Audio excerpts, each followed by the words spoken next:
Kalau khotbah kependekan, jemaat bilang, kok udah selesai?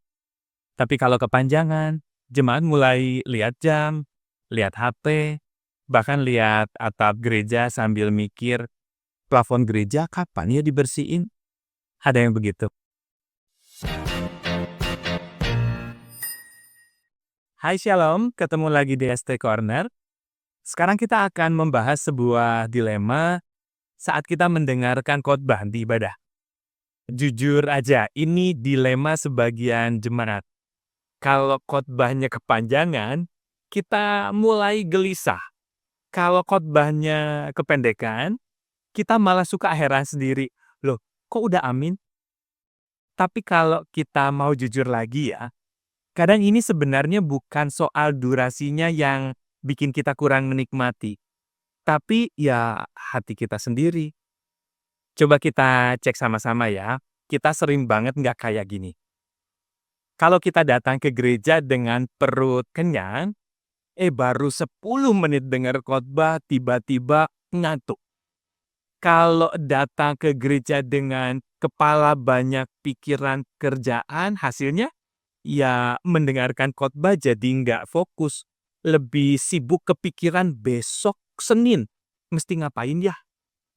Kalau datang ke gereja sambil lihat terus jam tangan, begitu masuk menit ke-15, mata otomatis ngelirik terus ya.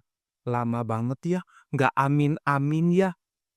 Lalu setelah kebaktian, kita suka komentar tuh. Loh, kok khotbahnya lama banget ya?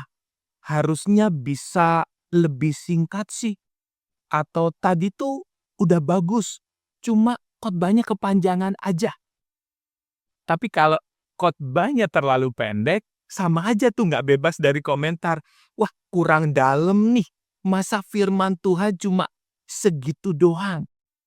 Jadi kalau dipikir-pikir, apa sih yang sebenarnya kita rindukan gitu ya dari sebuah khotbah? Tentu ini bukan soal panjang atau pendeknya, tapi soal hati kita yang siap menerima atau enggak. Tuhan Yesus berkhotbah di bukit.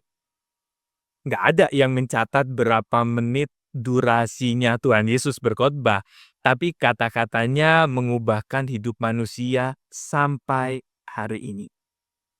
Kalau kita datang dengan hati yang lapar akan firman Tuhan, itu pasti akan terasa nikmat.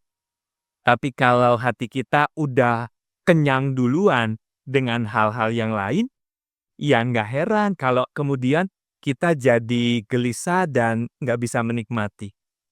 Kitab Mazmur 119 ayatnya ke-103 berkata begini, betapa manisnya janjimu itu bagi langit-langitku, lebih dari madu bagi mulutku.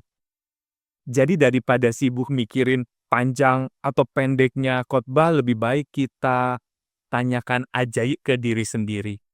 Seberapa haus dan lapar kita akan firman Tuhan.